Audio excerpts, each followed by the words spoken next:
한 사람의 인생에서 무려 32년이라는 시간이 통째로 사라졌습니다. 왜 그랬을까요? 단 하나의 범죄, 그리고 그 범죄를 어떻게든 해결해야 한다는 그 압박감 속에서 국가가 저지른 끔찍한 실수 때문이었죠. 오늘 우리가 들여다볼 이야기는요, 그냥 미제 사건 파일이 아닙니다. 사법 시스템의 실패가 한 개인의 삶을 얼마나 처참하게 무너뜨릴 수 있는지에 대한 생생한 기록입니다. 이 모든 이야기는 바로 이 한마디에서 시작해야 할 것 같습니다.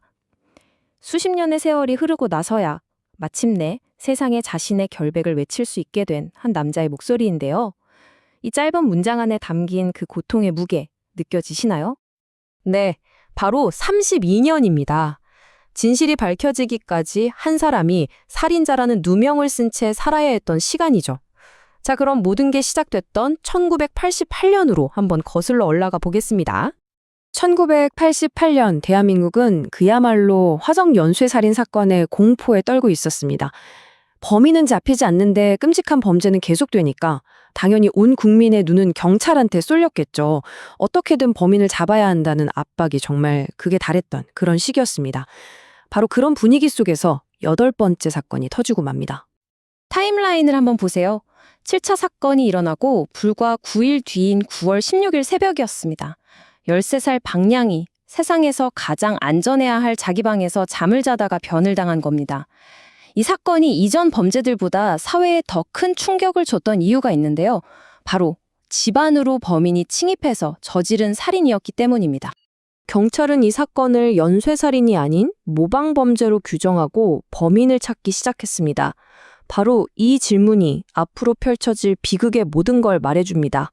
정의를 실현해야 한다는 그 절박함이 어떻게 잘못된 방향으로 흘러가서 무고한 희생양을 만들어냈는지 지금부터 한번 살펴보겠습니다. 경찰의 수사망에 딱 걸려든 한 사람이 있었습니다. 당시 22살 청년 윤성여 씨였죠. 그런데 왜 하필 그였을까요? 왜 경찰의 눈에 그는 완벽한 희생양으로 보였을까요? 당시 윤성여 씨는 사회적 약자라고 할 수 있는 조건들을 가지고 있었습니다. 어릴 때 앓은 소아마비로 다리가 불편했고 학교도 초등학교를 중퇴해서 학력도 낮았죠. 가난했고 주변에 기댈 만한 사람도 없는 그런 청년이었습니다. 그러니까 국가라는 거대한 권력 앞에서 자신을 지켜낼 힘이 거의 없는 너무나도 손쉬운 표적이었던 겁니다. 결국 그는 범행을 자백합니다. 하지만 그 자백, 당연히 진실이 아니었죠. 윤 씨의 증언에 따르면 경찰에 붙잡혀가서 3일 동안 잠 한숨 못 자고 계속 맞으면서 허위 자백을 강요당했다고 합니다. 이 말 한마디가 모든 걸 설명해 주죠. 살기 위해서 거짓말을 인정할 수밖에 없었던 한 남자의 절규였습니다. 경찰은 여기서 멈추지 않았습니다. 이 사건을 과학수사의 승리라고 포장했죠. 고문으로 받아낸 자백뿐만 아니라 누구도 빼도 박도 못할 과학적 증거가 윤 씨를 범인으로 지목하고 있다고 발표한 겁니다. 경찰이 내세운 비장의 무기가 바로 중성자 방사화학 분석이라는 거였습니다. 이게 뭐냐면 간단히 말해서 현장에서 발견된 머리카락 같은 채모의 성분을 분석했더니 경운기 수리를 하던 윤 씨의 채모에서 나온 중금속 성분과 정확히 일치했다. 이런 주장이었죠. 당시로서는 굉장히 첨단 기술처럼 보였습니다. 하지만 이 대단해 보이던 과학은 처음부터 거짓과 오류투성이었습니다. 이 표를 한번 보세요. 애초에 이 분석법의 신뢰도는 60% 정도밖에 안 돼서 범인을 특정하는 증거로 쓸 수가 없는 거였고요. 심지어 나중에 밝혀진 사실은 더 충격적입니다. 혈액형이 B형으로 나온 채모랑 중금속이 검출된 채모가 아예 다른 샘플이었던 거예요.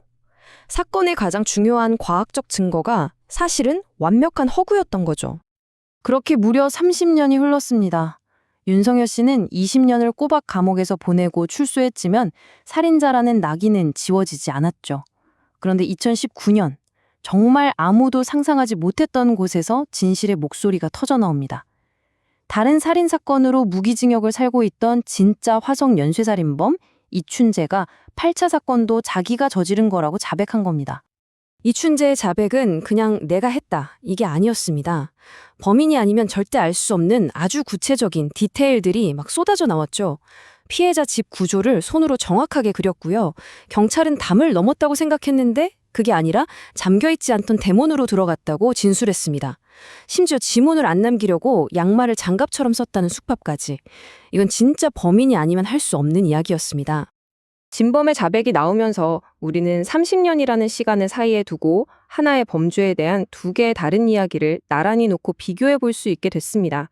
그리고 그 비교는 과거에 조작됐던 이야기가 얼마나 허술했는지를 아주 명확하게 보여줬습니다. 여기서 정말 결정적인 차이가 드러납니다. 바로 속옷에 대한 진술이에요. 윤 씨는 고문 끝에 속옷을 무릎까지만 내렸다고 자백했는데 실제로 발견된 시신은 속옷이 앞뒤가 뒤바뀐 채로 입혀져 있었거든요. 이건 이춘재의 진술, 즉 속옷을 완전히 벗긴 다음에 방에 있던 새 속옷으로 거꾸로 입혔다는 내용과 정확하게 일치했습니다. 바로 이 작은 디테일 하나가 30년 묵은 거짓말을 무너뜨린 결정적인 증거가 된 겁니다. 그리고 마침내 마지막 쐐기를 박는 사실이 드러났습니다. 윤석열 씨를 범인으로 만들었던 그 국립과학수사연구원의 채모 분석 결과 있잖아요. 그게 단순한 실수가 아니라 아예 의도적으로 조작되었다는 사실이 검찰의 재수사를 통해 밝혀진 겁니다. 이건 실수가 아니라 명백한 범죄 행위였던 거죠. 진범의 자백, 그리고 결정적인 증거였던 국과수 분석이 조작됐다는 확인. 이 두 가지가 나오면서 윤석열 씨는 드디어 자신의 결백을 증명할 기회를 얻게 됩니다. 32년 만에 재심의 문이 열린 겁니다. 7,315일, 윤석열 씨가 저지르지도 않은 죄 때문에 감옥에서 보낸 시간입니다. 그의 20대와 30대, 인생에서 가장 빛나야 할 시기가 고스란히 이 숫자 안에 갇혀버렸던 거죠. 2020년 12월 17일 재심법원은 윤석열 씨에게 무죄를 선고했습니다. 그리고 판사는 아주 이례적으로 피고인에게 직접 사과를 했습니다. 사법부가 과거의 잘못을 공식적으로 인정한 정말 상징적인 순간이었습니다. 국가는 윤석열 씨에게 형사보상금과 손해배상금으로 총 43억 원, 미화로 치면 약 320만 달러를 지급했습니다. 하지만 잃어버린 20년의 세월과 살인자라는 주홍글씨가 남긴 그 깊은 상처를 과연 돈으로 보상할 수 있을까요? 이 이야기의 마지막은 윤 씨의 이 질문으로 마무리하고 싶습니다. 재심법정의 증인으로 나온 과거의 형사에게 그는 개인적인 사과가 아니라 우리 사회 전체에 대한 사과를 요구했습니다. 자신의 고통이 단지 한 개인의 불행이 아니라 우리 사회 시스템 전체의 실패였음을 정확히 짚어낸 거죠. 만약에 이춘재가 끝까지 입을 열지 않았다면 어쩌면 윤석열 씨는 영원히 살인자로 남았을지도 모릅니다. 그의 이야기는 우리에게 정말 무거운 질문을 던집니다. 우리가 믿고 있는 정의와 진실은 과연 얼마나 단단한 것일까요? 그리고 지금 이 순간에도 진범의 자백이라는 행운만을 기다리면서 어둠 속에서 고통받고 있는 또 다른 윤석열은 없을까요?